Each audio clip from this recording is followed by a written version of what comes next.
Olá, bem-vindos ao nono vídeo de uma série de vídeos dedicados a resolver equações diferenciais do segundo grau. Até aqui nós temos visto como é que estas equações servem para modelar sistemas de amortecimento. E neste vídeo e no próximo, que em princípio será o último, eu vou falar de uma coisa completamente diferente. Vou falar de circuitos elétricos RLC. Acontece que, bem, a natureza é preguiçosa e ela gosta de usar as mesmas equações para modelar às vezes coisas completamente diferentes. Este circuito elétrico que está desenhado aqui na figura, ele também pode ser descrito pela mesma equação diferencial que descreve os amortecimentos. Antes de continuarmos, vamos fazer aqui uns quantos slides de revisão sobre como funciona a corrente elétrica e o que é que faz cada componente que está aqui. Corrente elétrica, o que é? Um fluxo ordenado de eletrões. Neste caso está a circular através de um circuito fechado. E vou tentar fazer aqui umas analogias com a água a correr num cano. Existe aqui uma coisa que é ligeiramente diferente, que é, normalmente a água quando corre num cano, corre sempre na mesma direção. E a corrente elétrica, por vezes, alterna a direção em que está a circular. A fonte de alimentação, esta coisinha que está aqui à esquerda, isto é o que faz com que o circuito tenha uma voltagem diferente de zero. É o que é responsável pelos eletrões quererem circular no circuito. E se tivéssemos uma canalização de água, isto é como se fosse uma bomba. É o que vai empurrar, criar pressão na água para a água circular. Essa pressão em eletricidade mede-se em volts e chama-se diferença de potencial. O que é a resistência? A resistência mede-se em ohms e portanto, é algo que causa atrito à passagem dos eletrões. E eu aqui escrevi que era como se nós tivéssemos um cano e estreitássemos o cano, mas na realidade pela lei de Bernoulli o que acontece é que se nós estreitarmos o cano, a água vai aumentar a velocidade. Portanto, imaginem um cano que numa certa zona tem, por exemplo, areia lá dentro e a água tem que passar por aquela areia ou brita. Ela, ao passar naquele sítio ela vai ter ali uma resistência que vai dificultar a passagem da água. Portanto, aqui a resistência elétrica vai causar atrito à passagem dos eletrões e esta resistência não é conservativa. Portanto, existe muita energia que os eletrões trazem que vai ser dissipada à custa de calor na resistência. Agora, o indutor, ou bobina. A bobina é um componente muito interessante. Portanto, a corrente elétrica, ao passar ali, cria um campo magnético. E esse campo magnético vai criar forças que se opõem ao movimento da própria corrente. Contudo, se os eletrões estiverem em movimento, gera-se um fenómeno que é, eles não querem parar. Eles querem continuar em movimento.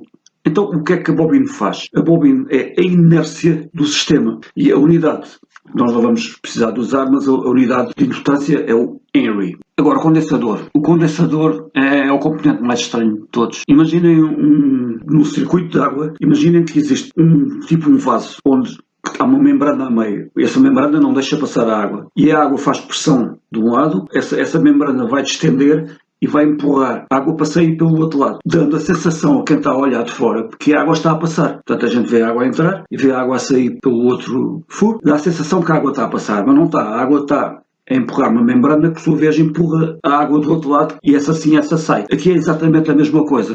O condensador vai acumular eletrões que chegam a um determinado componente do condensador que não conseguem passar. No entanto, esses eletrões, ao amontoarem-se, ao fazerem uma gota, criam um campo tão negativo que vai repelir os outros eletrões que estão encostados àquela membrana, digamos. E esses eletrões vão sair pelo outro terminal do condensador, dando a ilusão que a corrente está a passar. Temos aqui um desenho que tenta mostrar como é que funciona o condensador. Está, deste lado os eletrões entram, há um excesso e esse excesso de eletrões vai empurrar os eletrões aqui para o terminal, devido ao campo elétrico que se cria entre as duas partes do condensador, digamos. Estas setinhas azuis, cuidado com isto, elas estão a mostrar o sentido em que os eletrões vão ser empurrados. Não significa que a corrente elétrica se dirija nesta direção.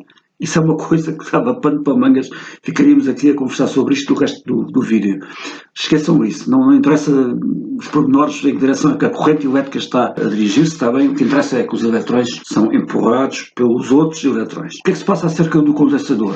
Ele é conservativo, ao contrário da resistência, onde a energia é dissipada sob a forma de calor. Ele conserva a energia. Ele está constantemente a tentar descarregar os eletrões outra vez para o circuito. Os tais eletrões que se amontoaram lá dentro, ele está constantemente a tentar empurrá-los para fora novamente do circuito. E vamos falar também do fio. O fio que une os vários componentes. Ninguém fala dos fios, mas sem fio não haveria circuito. Portanto, o fio une os vários componentes, une os componentes à fonte de alimentação, costuma ser um fio de cobre, e ele cria uma oposição muito baixa à passagem da corrente. Normalmente essa resistência que o fio tem é desprezável. Portanto, no fundo é como se fosse um cano de água perfeito, em que a água passa sem perder energia, ou perde muito pouco. Eu queria falar aqui de duas coisas. Primeiro, a ordem pela qual os componentes estão no circuito é completamente indiferente. Isto é uma consequência de uma lei que se chama Lei de Kirchhoff.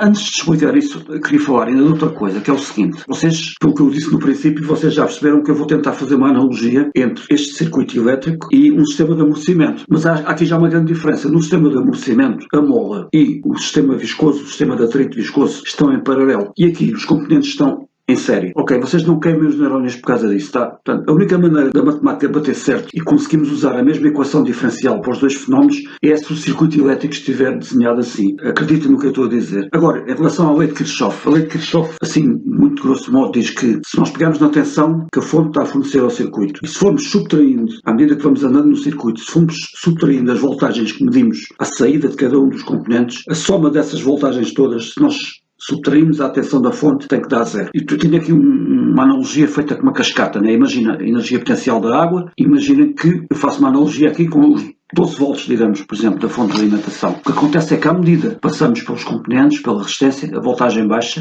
depois quando passa na bobina a voltagem baixa outra vez, quando passa no condensador ela baixa outra vez e à saída a voltagem tem que ser zero. Vocês podem perguntar, então mas se a voltagem é zero no final do circuito, como é que o circuito ainda está a girar? Ora bem, os eletrões aqui no fim, quando passam pelo terceiro componente, eles têm movimento, mas já não existe pressão, não é? Já não existe voltagem a atuar sobre eles. Eles estão-se a mover pela inércia. Eles foram empurrados para fora do último componente e movem-se pela inércia. Não existe pressão de água aqui, não há voltagem. Agora reparem, a lei de Kirchhoff, ela diz que a tensão na fonte é igual à soma das tensões ao longo dos vários componentes. Tudo isto em volts, não é? Pai, a soma é comutativa. Eu posso trocar estas parcelas umas com as outras. Isso é a explicação matemática para o facto de a ordem dos componentes no circuito ser indiferente. E agora, já vos pedi para acreditarem numa coisa sem explicar o que era, que foi ainda há bocado a questão das coisas estarem em paralelo no sistema mecânico, de amortecimento, e depois aparecerem em série aqui no circuito elétrico. Agora vou pedir-vos para dar um salto de fé ainda maior, mesmo a Indiana Jones. Eu quero que vocês acreditem no que eu vou dizer. Esta equação que eu vos mostrei no slide anterior, a lei de Kirchhoff, isto pode ser escrito de outra forma. Aqui a tensão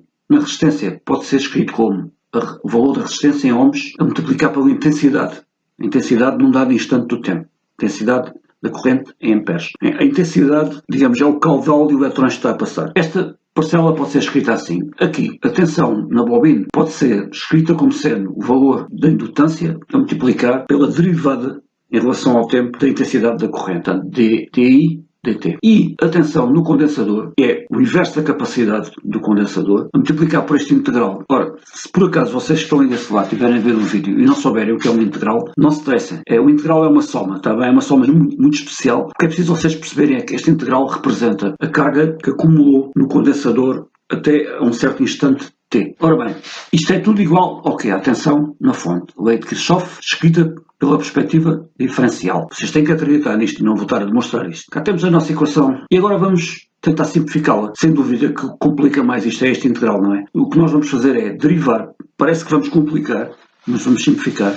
Nós vamos derivar toda a equação em ordem a t. O que é que vai acontecer? Quando nós derivamos esta primeira parcela, vai aparecer a primeira derivada da intensidade. Está aqui. E linha. Quando derivamos isto já é uma derivada, não é? Isto é a primeira derivada da intensidade em relação ao tempo. Então, se derivarmos outra vez, vai aparecer a segunda derivada da intensidade em ordem ao tempo. E quando derivamos este integral, e é aqui que simplifica tudo, nós usamos uma coisa que é o teorema fundamental do cálculo. Ele diz-nos que um integral deste tipo, portanto, de 0 até t, em que temos uma função dentro do integral e essa função tem uma variável de varrimento chamada uma variável muda. Portanto, esta variável φ é uma variável que só serve para varrer o intervalo entre 0 e t. Ela não tem mais nenhum propósito para a equação. O teorema fundamental do cálculo diz que quando nós derivamos um integral destes, o resultado é apenas a função que está lá dentro, com aquela variável que está ali no índice do integral. E t. Então vamos substituir, né? Onde está o integral, colocamos i, derivada daquilo. Temos também que derivar o lado direito da equação, mas vejam, a tensão na fonte é constante, é sempre, vamos supor que era 12 volts, né? A tensão não muda, portanto a derivada de uma constante é zero. Se nós rearranjarmos estas parcelas, trocar aqui duas, o que é que nós temos? Uma equação diferencial